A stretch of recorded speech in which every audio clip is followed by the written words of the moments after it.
Welcome back to my YouTube channel. So today's video, I'm out camping near Agnes Waters or 1770, which is about an hour's drive north of Bundaberg on the Queensland Central Coast. So I'm at the campground now and it's called Reef Caravan Park. It's an awesome campground. You can see behind me. I'm back off to the bush here, which is a great spot. The campsites are huge. So if you're ever up this way, check out the Reef Camping Grounds. It's only about 5 minutes drive from Agnes Waters. You would have seen in the last few videos that I've made that I've got that new tarp that I've been testing out for Drifta, and it's the Drifta Stockton Hexa Tarp large. I'll see how I got this set up.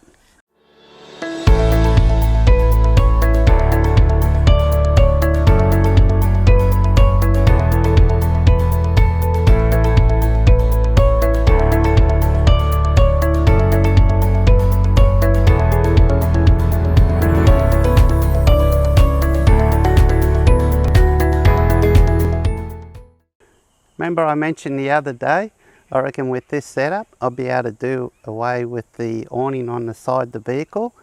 And look at this, it works out perfectly. So these poles that you see, so there's one there, and there's another two there. I've got 3 of these poles set out at the moment. They're at 1.8 meters. Now they're the additional poles as an option you can purchase, and they break down into 3 sections. Okay, so they're only about so long, but have a look at this. I was able to, no issues whatsoever, back this up so it's right under. So as you know, I've got my rooftop tent, I've got the iCamper over there, so we'll move the camper around later and I'll show you how that looks with this setup. I've been able to back up, and this here lines up perfectly in between the top of my vehicle and under the iCamper. In fact, I've still got about another foot there where I can back up a little bit more. And it just so happens that if you see over here, I've got a reverse camera here, and it's at the ideal spot. I mean, I couldn't have planned it any better, as if it was planned that way. So I was able to back that vehicle up without having to get out and check in or have someone beside me showing how far to go. So I could see the edge of that tarp as I was backing up. So it just took one guy, and it's perfect. So you can see there's plenty of room. You might have noticed in one of the videos that I posted, I was a bit worried that the poles may not be high enough to clear my vehicle, the rear door. But as you can see, I've got like at least a foot of clearance there, and I've got plenty of clearance here. The only place where it's touching is right down here where that awning is. But I've got plans with this setup. I reckon I could do away with that awnings, particularly if I'm going to Fraser Island or somewhere like that. For example, in Fraser Island, I could pull up a camp, set this up as a base camp, because that's one place, particularly if you like camping along the beach and it happens to be school holidays. If you go down early to get a nice spot. If you don't have something set up, some sort of a base camp set up, by the time you return at the end of the day, I guarantee you that campsite's going to be gone, and then you'll have to drive all over the place looking for another campsite. And if you picked up a prime camp spot, your history, you'll be lucky to get anything anywhere near as good.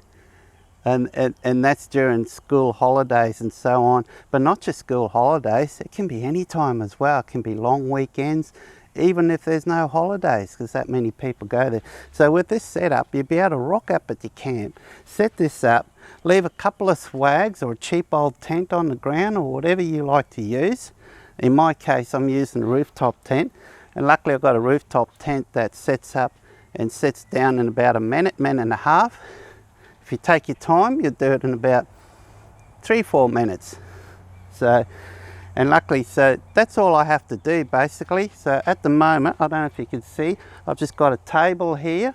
I've got my trusty old Helinox chair. So if you're ever after a really lightweight chair that's really comfortable, these Helinox chairs are the go, guys. These are wonderful, absolutely brilliant. I've owned this for quite some time, and believe me, they're real comfy. They're really sturdy as well, and they make them in all different shapes and sizes as well, and they cater.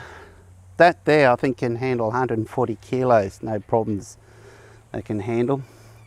So as you can see, it works perfectly, and if it's raining, I've got no problems. I've got this big cover. I could go away camping at Fraser Island, come back, and I know I've got my campsite. But all I've got to do is just back my vehicle up with ease, with the aid of the rear vision camera. I can do that, no problems at all. And then just pop up that rooftop tent, and it's all done. Easy as. So how easy can that be? So you can see my setup, it's brilliant here. I mean, I've got a huge area of shade here. It's humongous. If it's raining, I've got no problems here. I could have a little fire just off the side there that's under cover, because this is high enough to clear from the car. Because these poles at the ends, they're 2.8 meters high. So maybe they're 2.8 meters. And the poles at the corner, well, you could tie them down to the ground, or you can put them up on the poles like that. My suggestion, you're going to get one of these tents, is to grab at least 3 poles. 3 or 4 is ideal, because I think you really need the poles, particularly if you want to back up your vehicle. But in Australia, a lot of you have got Oz tents. So if you've got an Oz tent, there's no reason why you cannot. You could easily put your Oz tent, so the front section of your Oz tent sits under here. Okay, so then when it rains, your water will just wash off right at the back of your Oz tent. So you could even leave your doors open when it's raining, and you just wander out, just step out, and you've got this big open area. And these things are quick. I'm going to put a link here to a setup video, a time lapse. If you go to FJ Cruising, I think it's FJ Cruising. I don't know, I'll put a link down below, or just up here somewhere, or maybe just there. Check out that link and you'll see a time lapse of us setting this up. And while we were setting this up, it was blowing a gale, and we still had it up, no problems at all. I set the guy lines a lot tighter this way. You can see how sturdy this is sitting right now. Mind you, there's not a lot of breeze at the moment, but you can see how sturdy that is. And when the wind was picking up, it was a lot more rigid. So those videos you've seen prior to this, I had the guidelines set too loose, particularly at the last one. I didn't realize how loose it was, the back one. I totally forgot. I didn't tighten down the back end of that tarp that's just over here. I didn't tie it down. And as I was filming, I didn't realize, I was looking at the camera and I didn't see how loose it was. But after I filmed, I realized it, and I pulled them tight, and it was a lot more sturdy. So don't worry, these things do appear to be very sturdy. I've spoken to others who own these and own similar that's been through storms, and they've held up quite well. So you've got no problems there.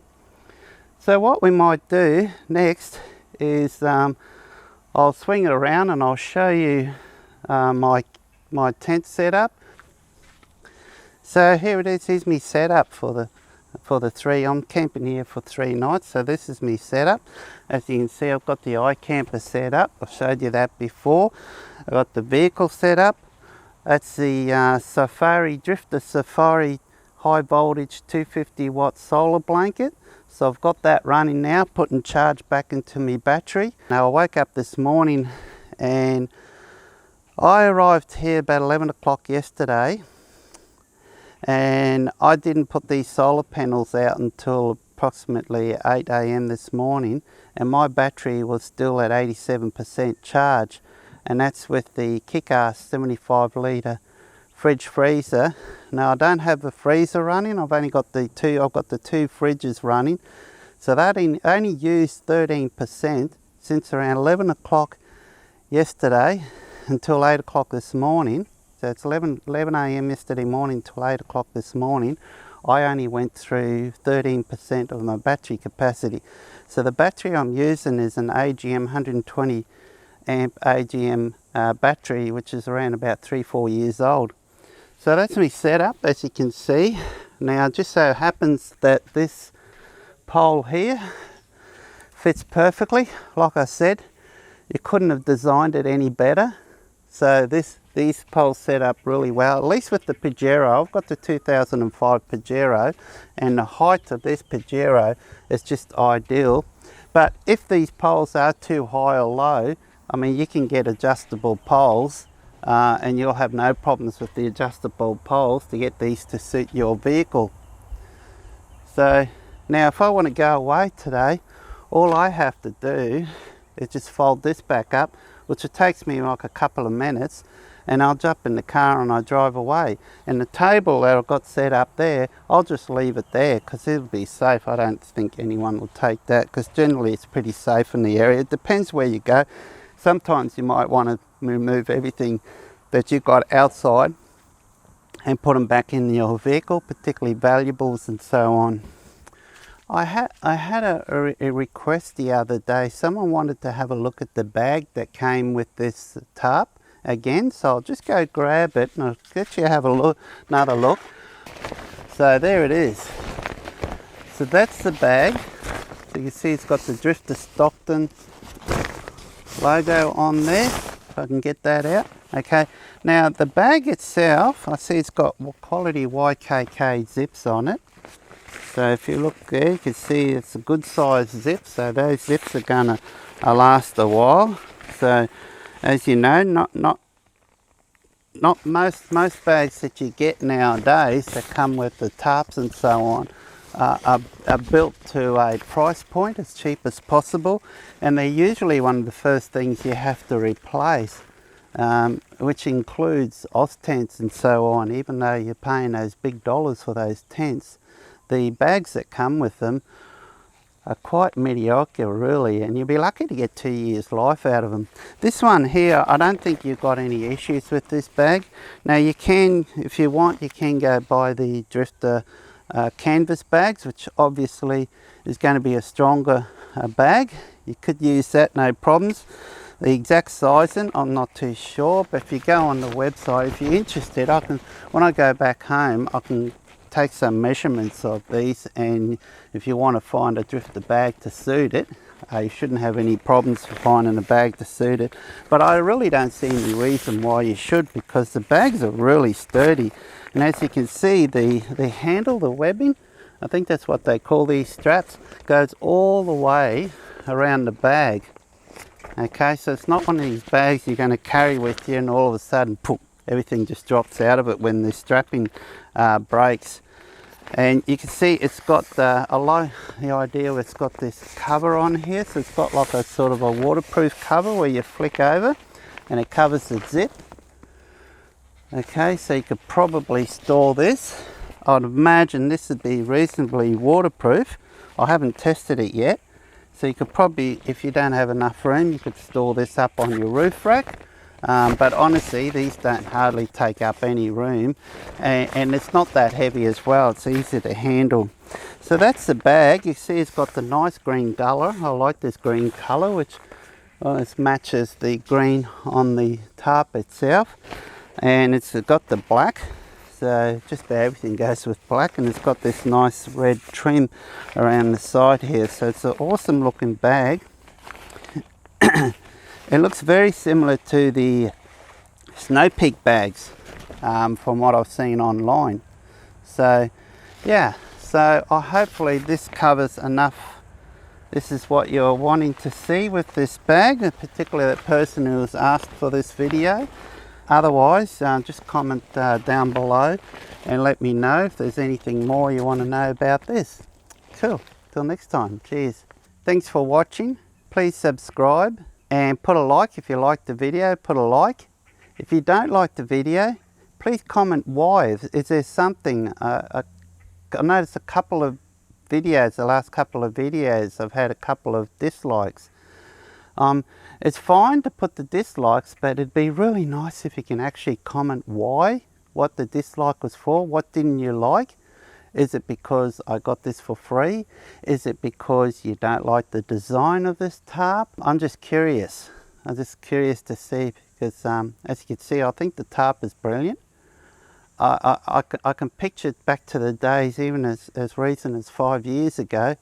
I used to spend like half an hour setting up something. It was half the size, even less than half the size of this, with about 10 or 12 poles, and goodness knows how many ropes, about 15 ropes, and about 25 pegs. And not only that, the thing still bulged and sagged like you wouldn't believe. So you had to get these big galvanised poles and stretch out along the middle. I mean, that's the type of camping setups that I was brought up. And then once you've done that, then you got a tent that take like a half an hour minimum to put the thing up. And by the time you're done, you got to relax for about 2-3 hours to get your energy back. This setup works perfectly. Like I said, I can't wait to get on the road to try again.